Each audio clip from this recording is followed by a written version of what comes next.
L'ennemi du peuple ivoirien, depuis 1989, devenu incontestablement l'ennemi de tous les peuples ouest-africains. Depuis plusieurs décennies, l'homme aux faciès asymétriques et à la démarche en point-virgule, dans son inimitable façon de s'asseoir, vient de sortir de son chapeau, et bien de sorcier, une décision curieuse, une décision loufoque, une décision louche, une décision paradoxale, malicieuse, perverse, méphistophélique.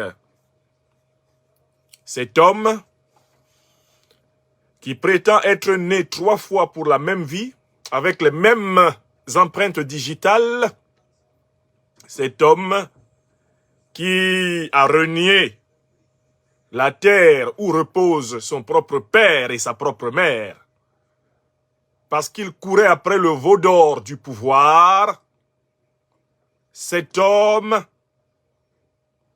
abonné à l'emprisonnement massif des fils et filles de la Côte d'Ivoire depuis le début des années 90 jusqu'à ce jour, cet homme, ennemi juré de tout ce qui est légal et légitime, légiphobe et légicide, auteur d'une dizaine de tentatives de coup d'État en Côte d'Ivoire, en Afrique de l'Ouest et en Afrique centrale, oui, une dizaine.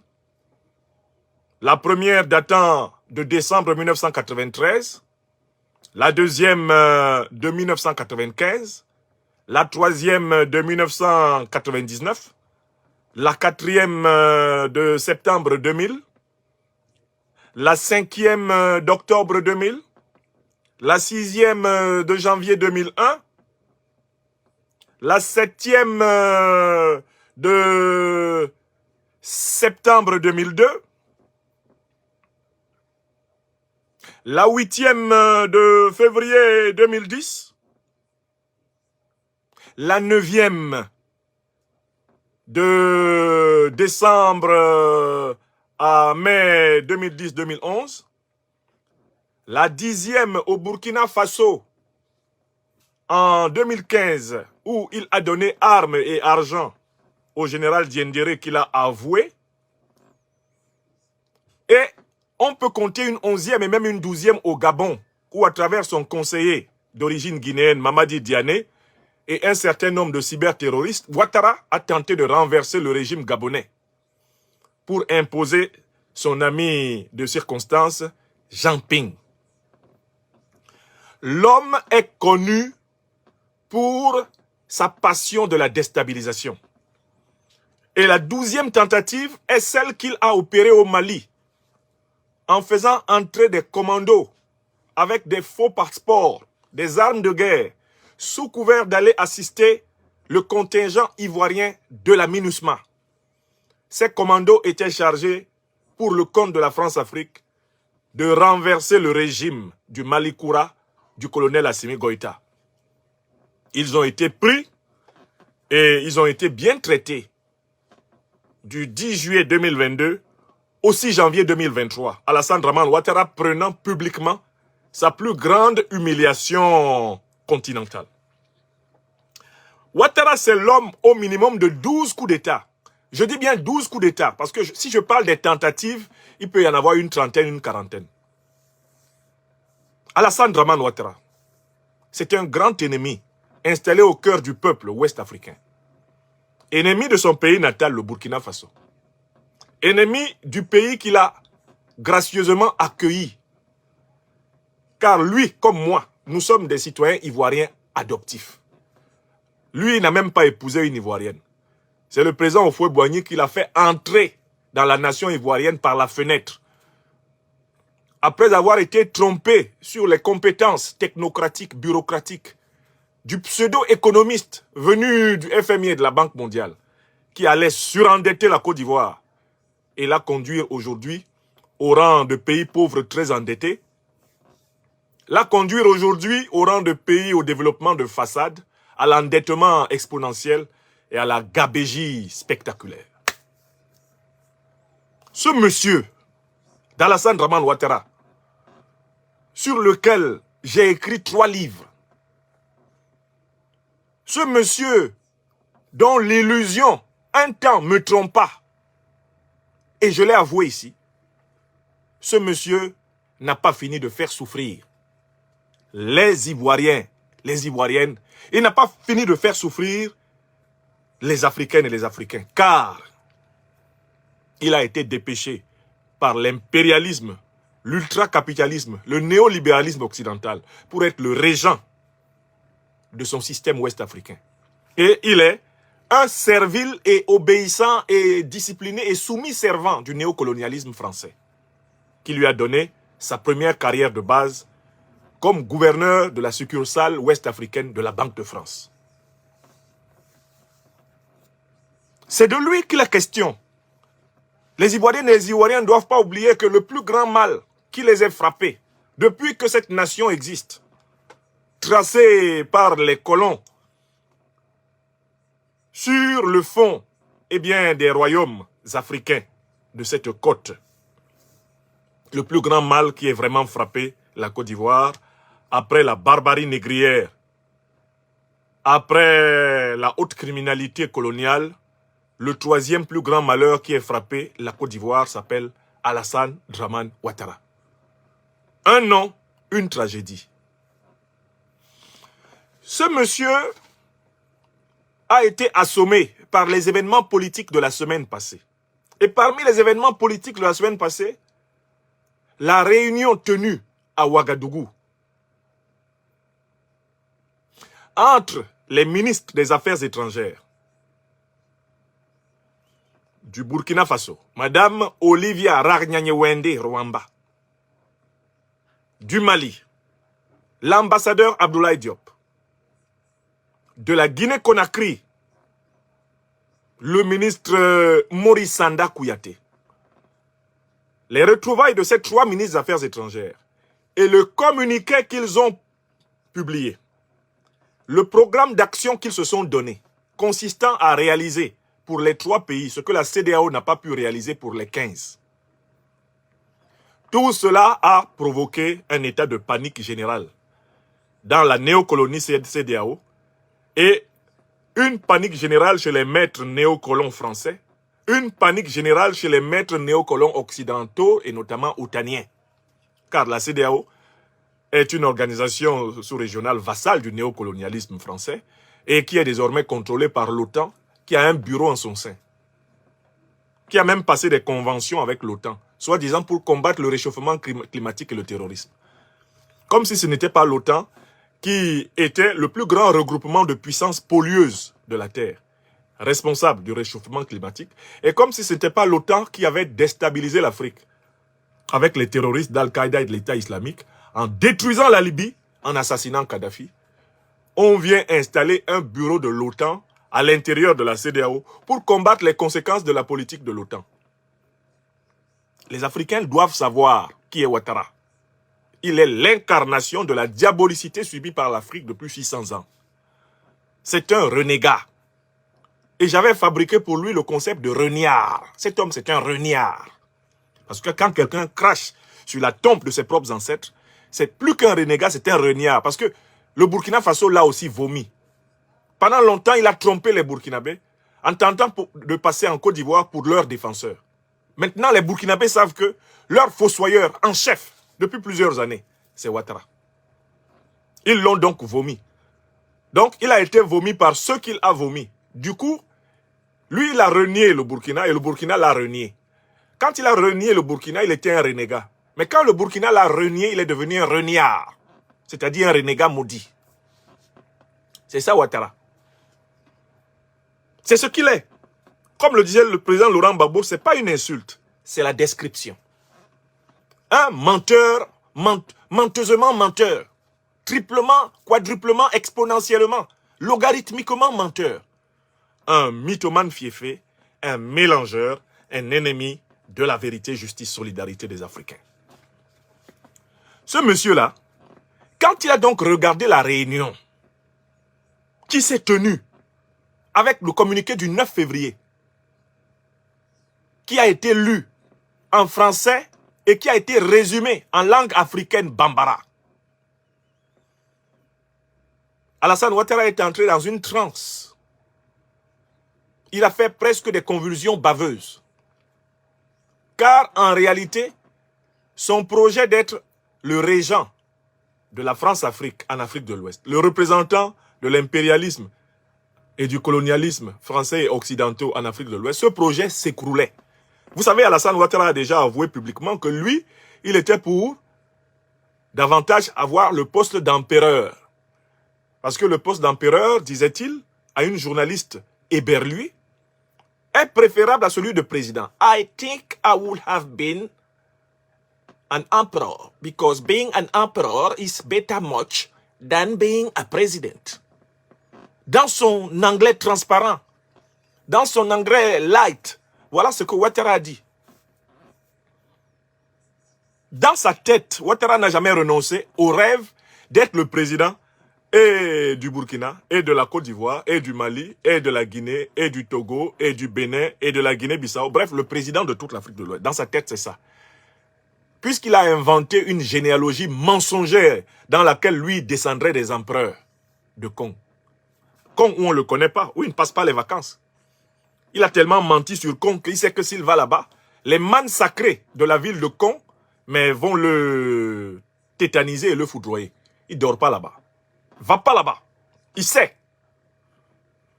Ouattara s'est rêvé une généalogie imaginaire, une généalogie bricolée de descendants d'empereurs. Et toute sa carrière politique est bâtie sur ce mensonge qu'il s'est raconté. I think I would have been an emperor. It is better much to be an emperor than being a president. Le problème, c'est que s'il prétend être descendant des rois de Kong, est-ce que les rois de Kong étaient les rois de toute la sous-région? Est-ce que les rois de Kong étaient les rois du Mali? Est-ce que les rois de Kong là étaient les rois du Ghana, les rois du Togo, les rois du Bénin? Est-ce qu'ils étaient les rois du Burkina? Il a rêvé de ça où? Quel fumeur de moquette, ce Ouattara Draman. Donc lui, quand il a appris que le Mali, la Guinée et le Burkina ont décidé de passer à l'action, puisque ces trois pays-là sont empêchés de bénéficier de tous leurs droits à l'intérieur de la CEDEAO, alors qu'ils sont des pays fondateurs de la CEDEAO. Appuyés par la puissance française, appuyés par l'Union européenne, appuyés par l'ONU aux ordres de l'impérialisme occidental. Les pays soumis à l'Occident ont utilisé la CEDEAO pour isoler le Mali, isoler la Guinée, isoler le Burkina Faso, les sanctionner. Au motif que, au Mali, en Guinée, au Burkina, il y a eu des coups d'État. Comme si Alassane Ouattara était au pouvoir en Côte d'Ivoire autrement que par un coup d'État. Qu'est-ce qu'il a fait en 2020? L'article 55 de la Constitution ivoirienne interdisait à Ouattara d'être candidat. Il a fait un coup d'État. Faure Gnassingbé est arrivé au pouvoir au Togo. Comment? Depuis 2005. Par coup d'État. Mohamed Bazoum et son maître Issoufou, qu'est-ce qu'ils ont fait pour arriver au pouvoir au Niger? C'est un coup d'État. Ils ont emprisonné l'opposition, chassé l'opposition, massacré l'opposition et fraudé l'élection. C'est un coup d'État. Que fait aujourd'hui Patrice Talon avec l'opposition béninoise? C'est un coup d'État. Il a détruit le pluralisme béninois. Il a transformé le champ politique béninois en un espace de terreur. Nana Akufo-Addo, déjà son élection a été entachée d'irrégularité. Son principal adversaire avait porté plainte pour fraude électorale. Mais il a conduit le Ghana à la faillite. Puisqu'il a privatisé des pans entiers de l'économie ghanéenne, le Ghana s'est retrouvé au rouge et obligé d'aller vers une politique de nationalisation des mines pour avoir ne serait-ce que de quoi faire fonctionner l'État. Donc, quand on regarde la CEDEAO, là, regardez Macky Sall. Macky Sall, c'est un putschiste civil. Qu'est-ce qu'il est en train de faire? Macky Sall est en train de perpétrer un coup d'État contre la démocratie sénégalaise. Ça se fait sous les yeux de la CEDEAO, avec le soutien de la CEDEAO. Tous les pays que je viens de citer, où les pratiques, la Guinée-Bissau, mais c'est un coup d'État, Mbalo, c'est un tricheur, c'est un fraudeur, c'est un voleur, c'est un escroc, c'est un menteur de haut vol. Mbalo, Mais attendez, c'est pas un chef d'État. C'est un chef de gang. Umaro Sissoko Embalo. Un individu sans foi ni loi. Sans foi ni loi. Qui traîne sa sébile dans toute l'Afrique de l'Ouest, qui la traîne partout dans le monde pour récupérer autant que possible des jetons sur la base de promesses fallacieuses. Un véritable maître chanteur. Alors, quand vous regardez la CEDEAO, les 3 seuls pays qu'ils ont décidé d'isoler, les 3 seuls pays qu'ils ont décidé de sanctionner, sont les pays de la CEDEAO où il y a eu, certes, des coups d'État, mais des coups d'État connectés avec la révolution populaire. Des coups d'État qui sont l'expression de la volonté populaire de mettre fin au pouvoir civil obtenu par coup d'État. Au Burkina. Mais Roch Marc Christian Kaboré s'est avéré incapable de proposer une réponse sérieuse à la question de la lutte contre le terrorisme. Il a échoué à protéger son peuple. Voilà pourquoi son peuple a vomi. Quand il a chuté, les Burkinabés ne se sont pas opposés à sa chute. Parce qu'ils l'ont eux-mêmes objectivement trouvé incompétent. Il est fort pour boire le champagne. Il est fort pour régler les comptes avec son ancien patron Blaise Compaoré. Mais il est nul pour changer le Burkina. Lui-même, il est assis à Ouaga, il sait que ça l'a dépassé. Quand le Damiba est arrivé, c'était pour porter l'élan révolutionnaire du peuple burkinabé, voulant retrouver les énergies qui lui avaient permis de s'inscrire dans la grande histoire du XXe siècle, à travers la révolution de 1983-87, sous le président Thomas Isidore Noël Sankara. Damiba arrive, lui aussi se met au champagne, lui aussi se met dans la jouissance. Courir à gauche, courir à droite, remplir toutes les croupes qu'il peut trouver.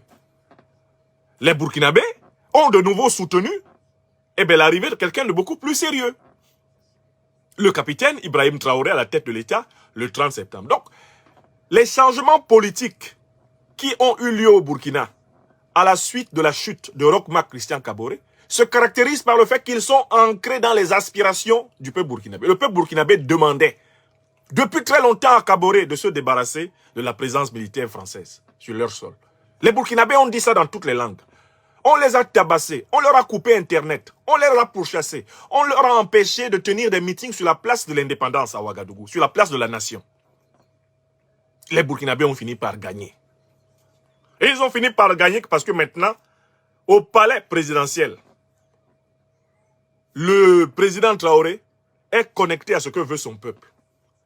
Le peuple burkinabé peut de nouveau manifester place de la nation à Ouagadougou sans craindre l'armée, sans craindre la gendarmerie, sans craindre la police, qui se sont rangés derrière le peuple. Parce qu'il y a un leadership qui a décidé de mettre en œuvre ce que le peuple veut. Voilà la situation au Burkina. Le coup d'État burkinabé est infiniment préférable à tous les coups d'État de Ouattara, à tous les coups d'État civils des néocolonisés de la France-Afrique, en Afrique de l'Ouest. C'est un coup d'État révolutionnaire. Voilà la vérité. Voilà la vérité. Au Mali, avant, c'est le même processus qui a eu lieu avant, au Mali. Assimi Goïta représente un changement venu des entrailles du peuple malien, qui en avait marre non seulement de l'incompétence, mais de la corruption et de la violence gratuite que le régime d'Ibrahim Boubacar Keïta imposait au peuple malien. Le coup d'État de 2020 contre Ibrahim Boubacar Keïta n'est que la phase finale d'un processus révolutionnaire venu des entrailles de la société malienne, qui a compris que IBK et son régime de prévaricateur n'étaient pas à la hauteur du redressement du Mali. Un coup d'État révolutionnaire. Mamadi Doumbouya en Guinée, lui, il est dans une situation un peu plus ambiguë. Beaucoup moins claire, c'est vrai, qu'Assimi Goïta au Mali ou Ibrahim Traoré au Burkina. Pourquoi?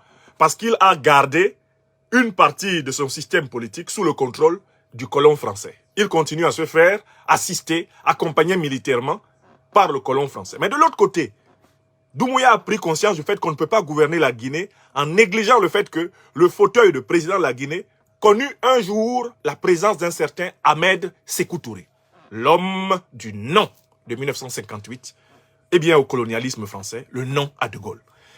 Qui que tu sois, quand tu t'assois dans le fauteuil de Sékou Touré, tu es transformé. Et c'est grâce à cette transformation, produite par ce fauteuil, cette position de chef de l'État guinéen, qui fait que Mamadi Doumbouya, tout en étant tributaire encore des Français, pour sa propre sécurité, prétend-il, et pour la stabilité de son régime, en tant qu'ancien légionnaire de la Légion étrangère française, Mamadi Doumbouya a posé des actes objectifs. Il a posé des actes objectifs de loyauté envers le Mali et de loyauté envers le Burkina.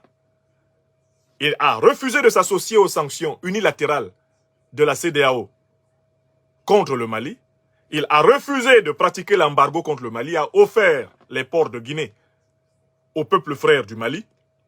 Et il a continué une concertation au plus haut niveau entre le gouvernement guinéen et le gouvernement malien. Les deux gouvernements tiennent depuis plusieurs mois. Les gens ne s'en sont pas rendus compte. Depuis plusieurs mois, le gouvernement guinéen et le gouvernement malien tiennent des conseils de gouvernement en commun. Des ministres guinéens viennent participer au conseil de gouvernement à Bamako.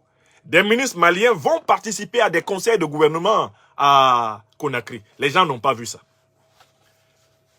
Ils ne se sont pas énervés jusque-là parce qu'ils pensaient que comme Mamadi Doumbouya a un pied dans la France-Afrique et un pied dans le panafricanisme, on peut utiliser Mamadi Doumbouya pour continuer à surveiller indirectement Assimi Goïta. Maintenant que Ouagadougou a rejoint la dimension de la révolution avec l'avènement du capitaine Ibrahim Traoré à la tête du Faso, les données ont changé. Les données ont changé parce que désormais, il y a deux États qui ont une révolution populaire, sérieuse, anticolonialiste, anti-France-Afrique. Deux États qui ont ordonné le retrait des troupes françaises et bien du sol africain. Et puis, il y a un État qui a déjà un pied dans la même révolution et l'autre encore dans la France-Afrique. Donc, quand vous comptez Guinée, Burkina, Mali, vous avez 2/3 de pays qui ont déjà basculé hors de la France-Afrique. La situation s'aggrave lorsque Mamadi